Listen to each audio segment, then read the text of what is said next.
दोस्तों नमस्कार। आप देखना शुरू कर चुके हैं जनजोश न्यूज।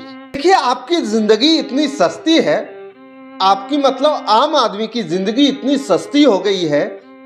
हर रोज लोग मर रहे हैं, लेकिन सरकार को उसकी कोई चिंता नहीं है। वरना कब तक आम आदमी को मर मर कर बताना होगा कि सरकार प्लीज, हम तो मर कर मोक्ष पा लिए, आप प्लीज औरों को जान बचा लीजिएगा। अब किसी और भगदड़ में किसी और की जिंदगी मत छीनिएगा, किसी और का पुत्र मत छीनिएगा, किसी और का पति मत छीनिएगा, किसी और का भाई मत छीनिएगा, किसी और की बहन मत छीनिएगा, किसी की पत्नी मत छीनिएगा, किसी की मां मत छीनिएगा। ये बार बार सरकार को बताना पड़ रहा है। गरीबों को दबकर कुचलकर मरने के बाद उनकी आत्माएं यही कहती है कि सरकार, हम तो चले, लेकिन आप उन्हें बचाइए जो रह गए हैं, उनकी सुरक्षा कीजिए, उनको जीवित रखिए, उनको सुरक्षित रखिए जो अभी यहाँ सुरक्षित जीवित है। गरीबों की जान सस्ती ही तो है, तभी तो पूरे देश में सबको पता है कि 50 करोड़ श्रद्धालु ने गंगा में डुबकी लगा ली। पर जो नहीं पता चल पाया वो यह है कि जब कोई ट्रेन नहीं टकराई, जब कोई ट्रेन पटरी से नहीं उतरी, जब कोई ट्रेन किसी को कुचल कर नहीं निकला, फिर भी 18 लोग रेलवे स्टेशन पर कैसे मर गए। रेलवे के बयान सुनिए तो ऐसा लगता है कि गलती तो लोगों की है, कि रेलवे का कोई दोष नहीं है। रेलवे के हिसाब किताब से तो भगदड़ ही नहीं हुई थी, ना प्लेटफॉर्म बदला गया था, ना ट्रेन कैंसिल हुई थी, अधिकारी की कोई गलती नहीं थी।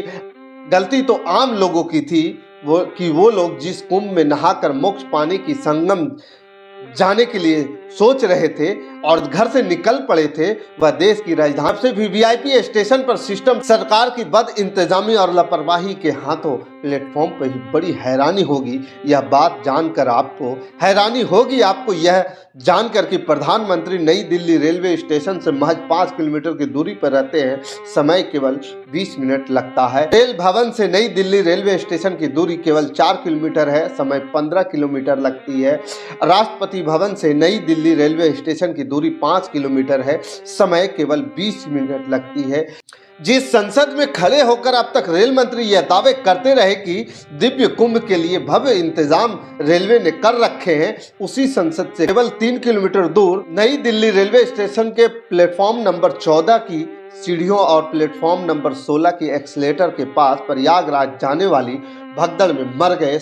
सबसे हैरानी की बात यह है कि यह मौत की चीखें किसी दूर दराज के प्लेटफॉर्म पर नहीं उठी। रेल मंत्री जी, आपकी नाक के नीचे देश की राजधानी नई दिल्ली की सबसे वीवीआईपी रेलवे स्टेशन पर यह सब कुछ हुआ, जिसे आप और रेलवे भगदड़ तक बताने में 3 घंटे लगाता रहा। जनता की मौत पर बचाव का लिजलिजा बदबूदार काला कंबल सफेद लिहाफ लगाकर देने की कोशिश। शनिवार रात कैसे यह नजारा आप देख लीजिए। हजारों यात्रियों को संभालने का इंतजाम था नहीं और मौत होने के बाद स्टैम्पेड का पर्यायवाची रूप रेलवे के लोग खोजते रहे। सबसे पहले कहा गया कि यह एक अफवाह है, रूमर, ऐसा तो कुछ हुआ ही नहीं है। इसके बाद कहा गया कि स्टैम्पेड, थोड़ी देर बाद बयान आया कि यह स्टैम्पेड जैसी सिचुएशन है। फिर एक नया तुर्रा आया कि भाई साहब भीड़ बहुत ज़्यादा है, लार्ज क्राउड, उसको थोड़ी देर बाद ह्यूज रश, और आखिर में सिचुएशन अंडर कंट्रोल बताकर वीडियो दिखाकर 18 मौतें को सन्नाटे में दबा देना चाहा। लेकिन रेल मंत्री साहब, सब कुछ पावर पॉइंट प्रेजेंटेशन से नहीं होता है। सबको पता था कि 2 हफ्ते से वीकेंड पर महाकुंभ के लिए प्रयागराज जाने वाले भक्तों की संख्या बढ़ जाती है। सभी को इस बात की खबर थी कि रेलवे स्टेशन पर बहुत सारे श्रद्धालु लगातार ट्रेन में किसी तरह से भरकर, किसी तरह से ठूस कर टॉयलेट के पास बैठकर संगम नहाने जाते हैं। सभी को इस बात की जानकारी थी कि शनिवार शाम से नई दिल्ली रेलवे स्टेशन पर बहुत सारे लोग जुड़ रहे हैं। लेकिन पावर पॉइंट प्रेजेंटेशन दिखा करके खूब चर्चा में रहने वाले रेल मंत्री साहब, जो रेलवे से छोटी सी छोटी और बड़ी सी बड़ी चीजें को रील बनाकर प्रचार कर देते हैं, न जाने शनिवार रात रेल मंत्री और रेल मंत्रालय कहां पर थे, जो पूरी व्यवस्था नई दिल्ली के रेलवे स्टेशन पर जनता को कुचलने के लिए, जनता को दबने के लिए छोड़ दी थी। अब मंत्री जी को कौन समझाए कि जांच से सरकारी आंकड़े जरूर दिख जाएंगे, लेकिन जो नहीं दिखाई पड़ेगा वो है मरने वाले इंसान थे। वो किसी के बाप थे, किसी के भाई थे, किसी के पिता थे, किसी की माँ थी, किसी के बेटे थे, किसी की बेटी, किसी की बहन, किसी के परिवार की आखिरी निशानी तो किसी की जिंदगी की पूरी कहानी। लेकिन इस देश में जाने बहुत सस्ती है, और जाने कितनी सस्ती है जानने के लिए आपको बहुत दूर नहीं जाना है। इसी देश से देख लीजिए, 2003 के नासिक कुंभ होता है जहां दर्जनों लोगों की जान जाती है। आम आदमी को लगता है कि शायद सरकार आगे से बचा लेगी। 2010 हरिद्वार कुंभ होता है, वहां भगदड़ में 10 लोगों की जान जाती है। सबने सोचा कि आगे देश में सरकारें संभाल लेगी।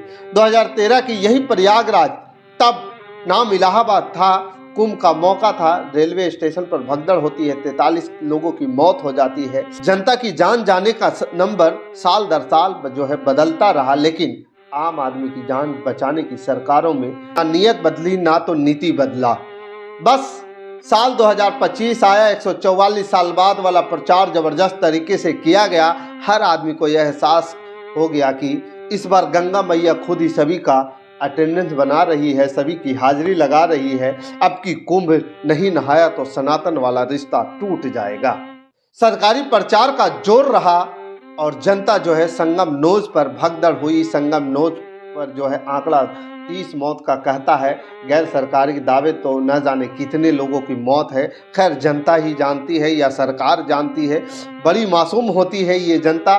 जनता ने फिर यकीन किया, जनता को लगा कि अब तो भगदड़ से सरकार मरने नहीं देगी, लेकिन फिर आम आदमी सही हो जाए तो उससे एहसास कैसे होगा कि जिंदगी कितनी सस्ती है। 15 फरवरी दिन शनिवार रेलवे स्टेशन, रेलवे और रेल मंत्री के नाक के नीचे स्टेशन कुंभ जाने के अंदर में श्रद्धा का भावना ठसाठस भर करके जनता जो है रेलवे स्टेशन पर पहुंच गई।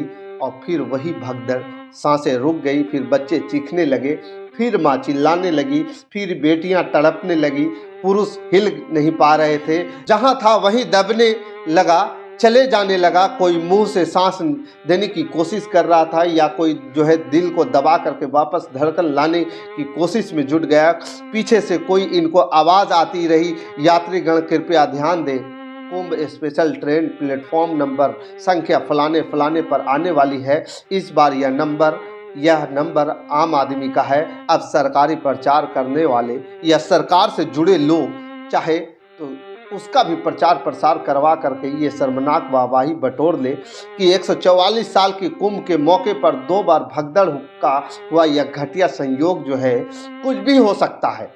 यह कैसे यकीन दिलाए खुद को, और यह कैसे ना पूछे कैसे यह संभव है कि हर दिन जब सबको पता है कि करोड़ों की भीड़ प्रयागराज जा रही है, तब रेलवे ने दिल्ली से जाने वाली भीड़ के लिए कोई तैयार नहीं है।